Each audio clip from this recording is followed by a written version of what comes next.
Hello, good evening. Welcome to ARS News Channel.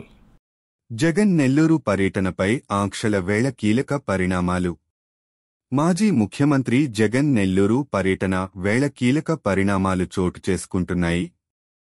ఇప్పటికే పర్యటన పైన ఆంక్షలు, నోటీసులతో 2 సార్లు నెల్లూరు పర్యటన వాయిదా పడింది. ఇప్పుడు జగన్ నెల్లూరు జైలులో మాజీ మంత్రి కాకాణి గోవర్ధన్ రెడ్డిని కలవనున్నారు. అదే విధంగా మాజీ ఎమ్మెల్యే ప్రసన్న కుమార్ రెడ్డికి ఇంటికి వెళ్లనున్నారు. ఈ పర్యటన వేళ పోలీసులు ఆంక్షలతో అనుమతి ఇచ్చారు. వైసీపీ నేతలకు నోటీసులు జారీ చేశారు.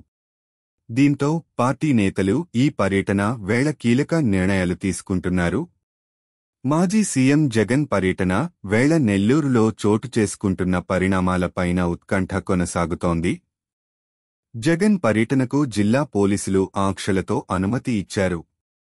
హెలిపాడ్ నుంచి జైలుకు, అక్కడ నుంచి ప్రసన్న కుమార్ రెడ్డి ఇంటికి వెళ్లేలా టూర్ షెడ్యూల్ను పార్టీ నేతలు ఖరారు చేశారు. కాగా నెల్లూరు వైసీపీ నేతలకు పోలీస్ నోటీసులు జారీ అయ్యాయి. ఎమ్మెల్సీలు, మాజీ ఎమ్మెల్యేలు, మండల స్థాయి నాయకులకు నోటీసులు చేరాయి. తాజాగా ఎమ్మెల్సీ చంద్రశేఖర్ రెడ్డి, మాజీ ఎమ్మెల్యే ప్రసన్న కుమార్ రెడ్డిలకు పోలీసులు నోటీసులు అందజేశారు. జన సమీకరణ చేయవద్దని నిర్దేశించారు. మాజీ మంత్రి అనిల్కు పోలీసులు నోటీసులు జారీ చేశారు. దీంతో జగన్ నెల్లూరు పర్యటన వేళ ఆంక్షలపై వైసీపీ నేతలు ఆగ్రహం వ్యక్తం చేస్తున్నారు. కాగా మాజీ మంత్రులు పోలీసుల ఆంక్షలపైన స్పందిస్తున్నారు. కూటమి ప్రభుత్వం ఎన్ని చెక్ పోస్టులు పెట్టినా జగన్ను, జనాన్ని అడ్డుకోలేరని మాజీ డిప్యూటీ సీఎం అంజాద్ బాషా సీరియస్ వ్యాఖ్యలు చేశారు. జగన్ నెల్లూరు వెళుతుంటే అడ్డుకునే ప్రయత్నాలు చేస్తున్నారని మండిపడ్డారు. గతంలో ఎన్నడూ ఇలాంటి సంస్కృతి చూడలేదు. జగన్ 5 ఏళ్ల పాలనలో చంద్రబాబు, లోకేష్, పవన్ కళ్యాణ్ స్వేచ్ఛగా తిరిగారని గుర్తు చేశారు. మరో మాజీ మంత్రి పేర్ని నాని ఘాటు వ్యాఖ్యలు చేశారు. ప్రజల్లోకి వెళ్లటానికి జగన్కో రూలు, చంద్రబాబు, లోకేష్కు ఒక రూలు ఉంటుందా అని ప్రశ్నించారు. జగన్ ఫోటో స్టేటస్ పెట్టుకున్న నోటీసులు ఇస్తున్నారని పేర్ని నాని ఆరోపించారు. చంద్రబాబు ఉడత ఊపులకు జగన్ భయపడరని, జగన్ను ప్రజల్లోకి వెళ్లకుండా ఎవరూ ఆపలేరని, జగన్ను చూడగానే ప్రజలకు ధైర్యం వస్తుందని పేర్ని నాని పేర్కొన్నారు.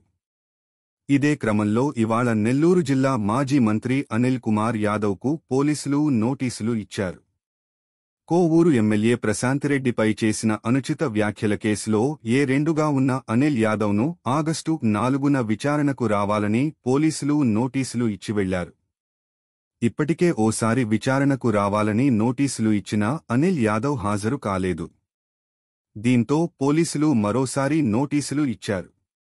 ఆగస్టు 4న విచారణకు రావాలని నోటీసులు ఇవ్వడంలో తప్పు లేకపోయినా పోలీసులు వాటిని ఇచ్చిన సమయం ఇక్కడ కీలకంగా మారింది. ఎందుకంటే రేపు జగన్ టూర్కు ఏర్పాట్లలో బిజీగా ఉన్న అనిల్ యాదవ్ను కట్టడి చేసేందుకే పోలీసులు ఇలా ఇంటికొచ్చి నోటీసులు ఇచ్చారా అన్న చర్చ జరుగుతోంది. ఇప్పటికే జగన్ టూర్కు భారీగా జన సమీకరణ చేయకుండా నెల్లూరుకు వచ్చే అన్ని దారుల్లో చెక్ పోస్టులు పెట్టినట్లు వైసీపీ ఆరోపిస్తోంది.